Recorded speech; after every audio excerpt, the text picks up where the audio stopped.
Guys, Emily Duzette here, and it's the second day of November, and it's day 2 of our community work on serving our ancestors. And I talked about that yesterday. I'm going to make a playlist about it so you can just watch from the beginning and work through all of these sessions together as we go along. Yesterday, I talked about how when we do ancestral healing work, it blesses ourselves and all of our relatives, whether we know them or not, and our ancestors who have passed on. And then our ancestors come and bless us because a lot of times they are acting as our guardian angels. And when we serve them in this way, they serve us back. And this is a way to open up a lot of windows for miracles that you may not have even been aware existed. So this is very, very exciting. Okay, yesterday I suggested that we all work through a session on my website, it's linked below, called You Deserve to Heal.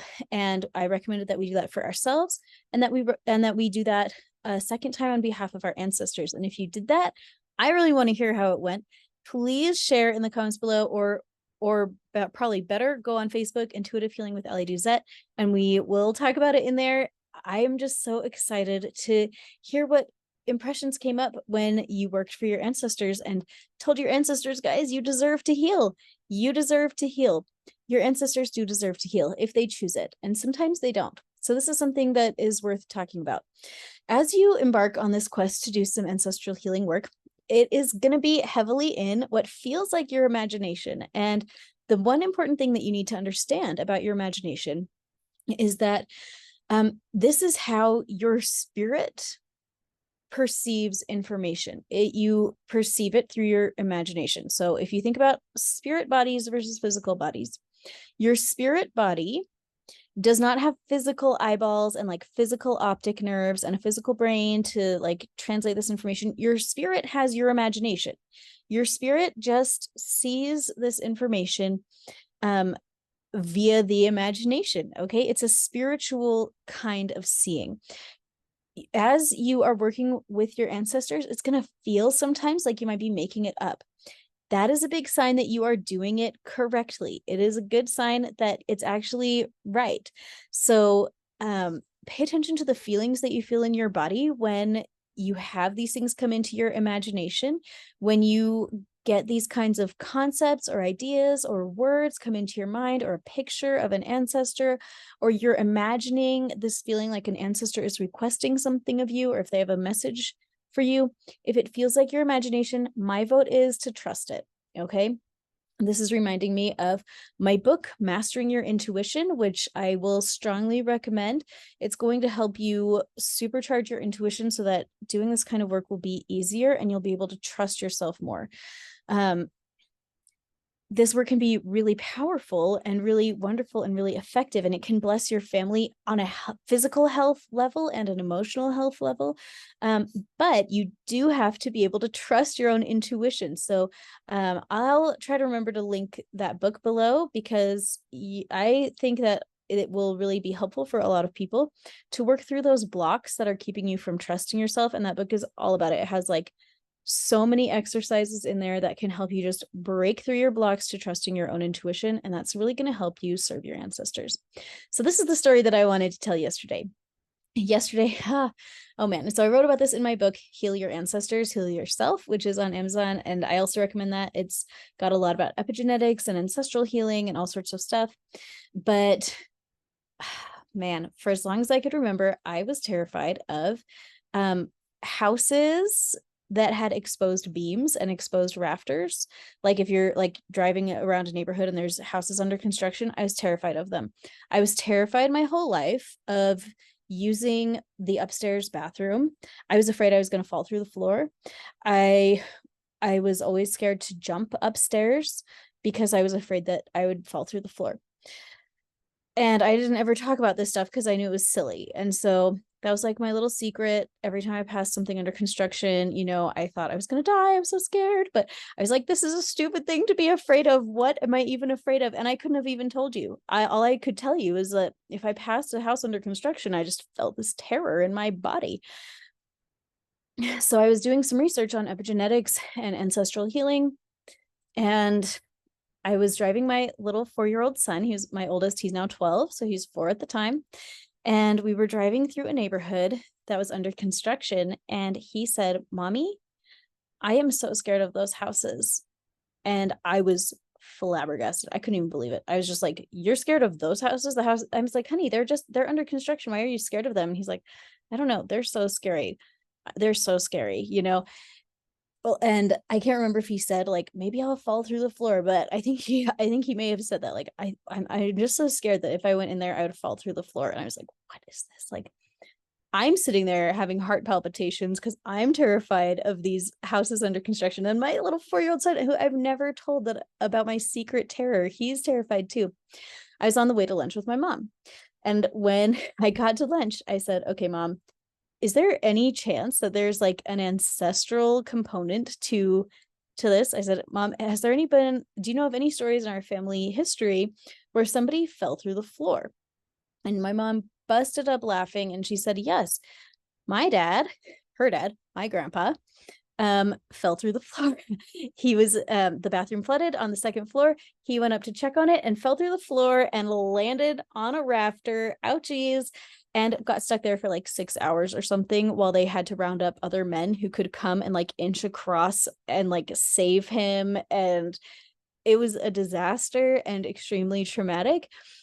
And it explained a lot. And all of a sudden I thought, oh my gosh, this is where like, it makes no sense to have a terrible terror of houses under construction, but it does make sense when you view it through this lens of ancestral trauma. So right there at lunch, I tuned in and I did my thing and cleared that ancestral trauma of falling through the floors. And on the way home, I did not get little heart palpitations passing the houses, and my son did not complain of terror. And we have never dealt with that terror ever again. Now I feel safe using a bathroom on a top floor, and I don't spend my life wondering if I'm going to fall through the floor anymore. But how interesting that I had spent my entire life terrified of falling through the floor. And then my son did too, even though I had never talked about it because I thought it was a dumb thing to be afraid of. And then it turned out to have this ancestral component. Now there's a lot of research coming out, and I've talked about it in my book, Heal Your Ancestors, Heal Yourself, that talks about how the grandchildren of Holocaust survivors will have like nightmares of the Holocaust, even if the Holocaust was never even mentioned in their family, you know. There are just tons that there just comes out more and more and more stuff of how our ancestors' traumas filter down through the generations, and we are all processing all the weird stuff our ancestors dealt with. I am in recovery from pneumonia. Earlier this year, I had pneumonia. It was horrific. And it all kind of onset about a week after I said, I was like, I want to get to the bottom of my lung issues. Help me figure it out, God. And what came up was ancestral stuff. And when I tuned into it, I was like, okay, it feels like my body is processing the energy of somebody's adultery and their grief about it. And I thought, oh, that's impossible. Like, I'm a 10th generation Mormon on both sides. No Mormons ever do bad things. But that was silly. And then I thought, oh, I'm so silly. So I asked my mom about it. And it turned out that in my family line where the bad lungs come from, 3 generations or four generations back from me, my great I think that's true. Great grandpa like repeatedly cheated on my great grandma, and they got divorced and remarried multiple times. And when I heard this story, my lungs, I just felt it in my lungs so much, all of her grief at this horrible like roller coaster of this marriage with this guy, and like all of that. And when I started to clear the energy out, I like threw my lungs into this upheaval and then ended up with this pneumonia. This is a whole saga. But anyway, I just bring it up because truly the things that have happened to the people before us affect us now. And if we're conscious about it, we can clear that out and help heal them and heal ourselves in the process. And it will shift our entire lives for the better. It really, really will. So yesterday we worked through in the foundational sessions, You Deserve to Heal. And today we're still in the foundational sessions, and I wanted to recommend that we do, okay, this is the foundational sessions at allyduzetclasses.com. You click sign up now, it's free. Hopefully you did how to get the most out of your sessions. You did You Deserve to Heal for yourself and then for your ancestors. Today is all about calling back your power, calling back your personal power. This is one I just want to ask you to do it for yourself. If you feel like you want to do it again on behalf of your ancestors, that's fine. But really the important person to do it for is you. When we are working for our ancestors, when we're kind of donating our bodies to process their traumas intentionally, it's really important that you retain control of yourself, that you, oh man, probably some of you have had this experience where you felt like your ancestors were asking you for so much of your time and energy and resources, like your emotional resources, all of your energetic resources, that it felt like you couldn't even focus on you. We are going to put in really good boundaries around that. And we're going to do that in the next probably 3 days. 3 days from now is my plan, that we're going to put in our really good boundaries. But for now, my big admonition to you is going to be just to do that, calling back your personal power. It will be very foundational for the next things that you're going to be doing. So anyway, my kids just built this incredible Harry Potter Lego tower. You want to show it really quick? Okay, here we go. Take a look at that Lego creation. Oh my goodness. Oh my goodness. What is going on in there? That is pretty cool.